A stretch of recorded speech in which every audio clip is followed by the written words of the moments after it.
Okay, hello everyone, and welcome to a new segment that we've kind of come up with as a group to sort of fill the emptiness of week-to-week episodes, which we apologise for. There has been a large hiatus between our weekly episodes, primarily just because one of our members has been away on holiday.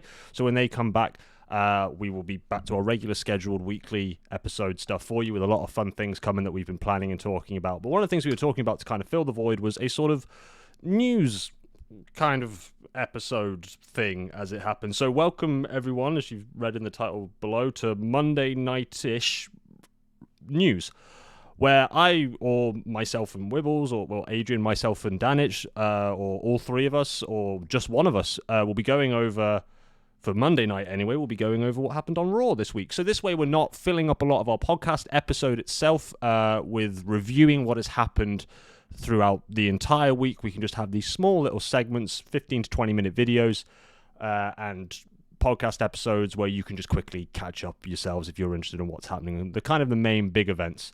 So we're going to get into today with Monday Night Raw as it was on November, let me look at my calendar because I can't do math, November 6th as it was for Monday Night Raw. A couple of things happened this week that I found very interesting, and some things that left me a little bit puzzled and confused, and a little bit of things where I could see stuff was kind of building. So we're going to talk about the main things rather than the small itty-bitty things in terms of matches anyway. So, for example, the itty-bitty things would be Shinsuke Nakamura against the Alpha Academy, that kind of rivalry that there seems to be building now between Shinsuke and Otis, this sort of thing. Which I'm not entirely sure why they're building. It's just a nice little bit of filler, I guess, for us to enjoy outside of the Bloodline, outside of the Judgment Day, outside of Cody Rhodes trying to finish the story. I'm not bitter. Just trying to fill this kind of void that we sort of have. But one of the big things to talk about is that The Miz has won a chance to become Intercontinental Champion. He is now the number one contender after winning, I believe, a Fatal 4-Way. So my notes say it's a Fatal 4-Way. Or it might have been a Fatal 5-Way. Pretty sure it's a Fatal 4-Way. Against Ricochet, Ivar, The Miz, and somebody else. I can't remember. I'm terribly sorry.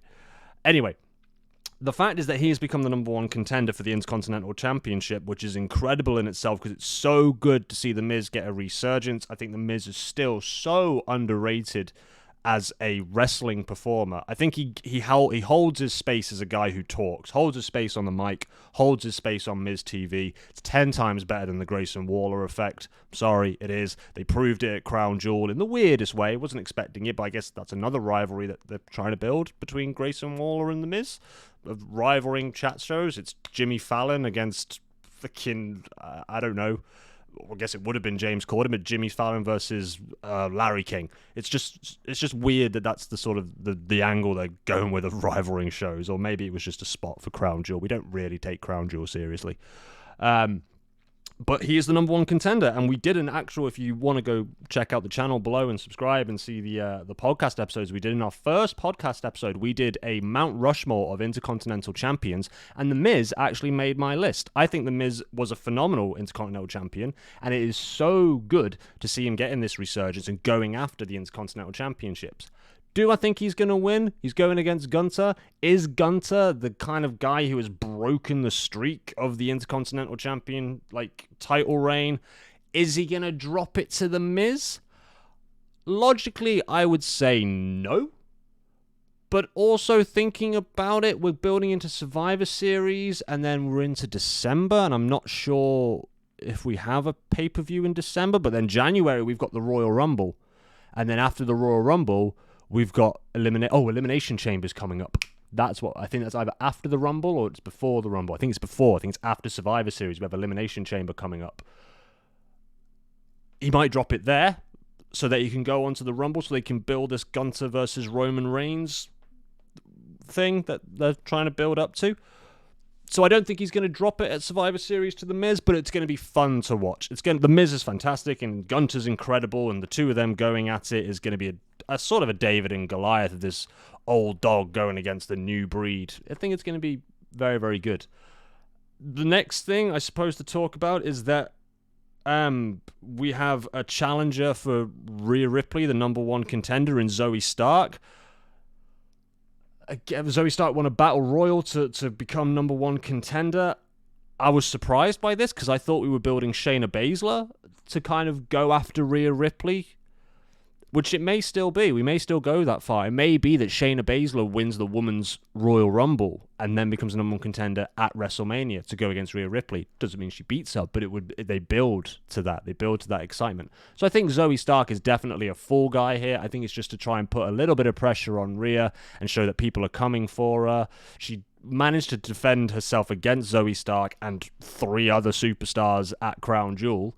So I don't know, maybe Zoe's got this, whatever it is, it's to build up this, I think, Shayna Baszler fight. We had Sami Zayn and Seth Rollins. Seth Rollins defending his World Heavyweight Championship again to continue his title reign against Sami Zayn. So there was that. It was an okay match. It was good. They're good together. They work together. There's no kind of bitterness between them. I think he sort of extends the invitation and Sami takes it, which is great for Sami because I think he should go for those kind of opportunities, as he's also, since his chapter of the Bloodline has ended, is also just kind of having beef with the Judgment Day for having beef with the Judgment Day. They had the title feud and they lost the titles and then all that jazz happened and then Cody and Jay won it and then they lost him again. I don't understand the issues they have with the Judgment Day. It is what it is, but it's good for Sami to go after those title chances because he is still a very, very impressive superstar, and I think he should still be going for those opportunities for him. This is where it gets kind of weird for me personally, thinking about it in longevity. We finally have, as predictable as it may be, apart from one aspect I wasn't predicting, but I'm glad it's happening. We have our War Games. We have our Survivor Series 4v4 War Games. We have our match consisting of the Judgment Day of JD McDonough, Dominic Mysterio, Finn Balor, Damian, Mr. Money, Senor Money in the Bank, Priest versus Jey Uso, Sami Zayn, Cody Rhodes, and Seth Rollins. Okay, drawing the parallels between everybody. I understand Cody's got issues with Priest. I understand Cody's got issue with Dom rather. I can see that Sami Zayn has issues with JD McDonough. I can see that just Jey Uso's got issues with the Judgment Day in general, with them trying to recruit him and him saying no. I don't understand, and please feel free to comment down below, maybe give me a little bit of a fact check on this. I don't understand personally the issues that Seth Rollins has with the Judgment Day, aside from the fact that Damian Priest keeps trying to cash in on him. They had their issues in the past, where they had issues with Finn Balor, he had issues with Damian Priest in the past, and they resolved that by them losing. Granted, I understand Damian Priest is still hung up on it. That's why he's chasing him with the briefcase. Also, the briefcase is on Raw. They're on Raw. The world title is on Raw. And also, Seth Rollins is there every week to possibly get cashed in on. He couldn't go and cash in on Roman Reigns. Also, storyline-wise, that wouldn't make sense either for him to cash in on Roman Reigns.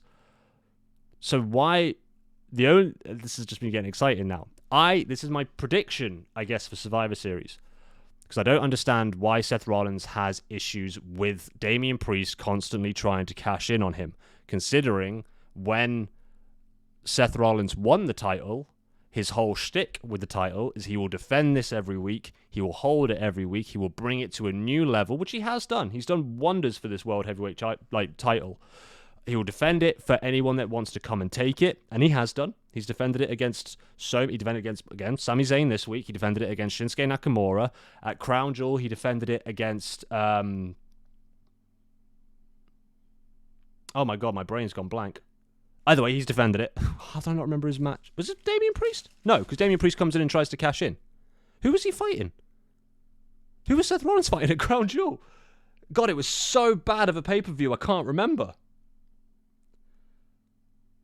I'll try and cut this out, but part of me wants to leave it in, so I'm just like not as good at my job as I thought I was.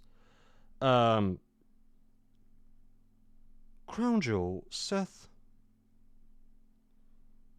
Who did he defend it against? My brain's gone completely blank. Who did he defend? Oh, Drew McIntyre. Of course, he drew it against Drew McIntyre. It's another newsworthy thing to talk about, which we'll talk about on the podcast when we get together concerning Drew McIntyre. So please subscribe and stay tuned for that. So he defends it against Drew McIntyre, he defends it against Shinsuke. He's defended it and defended it and defending it, and he's doing exactly what he said he would do with it. He said he would hold it. He said he would defend it against whoever he wants to defend it against. So he's getting mad at Damian Priest for trying to cash in on inopportune moments. He in the promo with Drew McIntyre, he said that you haven't come out here to jump me. You want me at my 100%, and Drew's like, yeah, I do want you at your 100%. Whereas Damian is being a little snaky snake and is trying to cash in when he's not at 100%. But that's what the briefcase is for.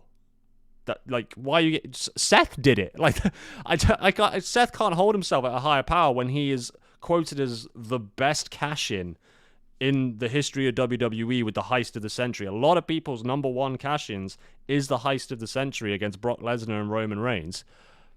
And is he being snarky with him because he doesn't want it to get cashed in on? And Damian's been denied it a bunch of times because there's never been an opportune moment for him to cash in, or where it's not felt right creatively. I think, little psychic notion here, Survivor Series, War Games. Seth Rollins starts in the ring against fucking anybody, against Dom. They put like the Alpha and the Omega against each other. It's Seth versus Dom, and Dom's like shitting himself. The last person to come into the ring is Damian Priest. Damian Priest, either during the match or immediately after the Judgment Day win, cashes in on Seth Rollins. That's when he does it. Don't think he does it at Chamber. I think he has to defend it at Chamber, but I think he cashes in at War Games. I think it's going to be so much turmoil, or at least there will be a tease. I would like him to cash in at War Games, but I reckon there will be another denial where he tries to cash in and Kevin Owens comes back and prevents it. Whatever it may be. I doubt it's going to be that, but whatever it may be. But he either does cash it in and succeeds, or he gets denied and he cashes it in at Elimination Chamber.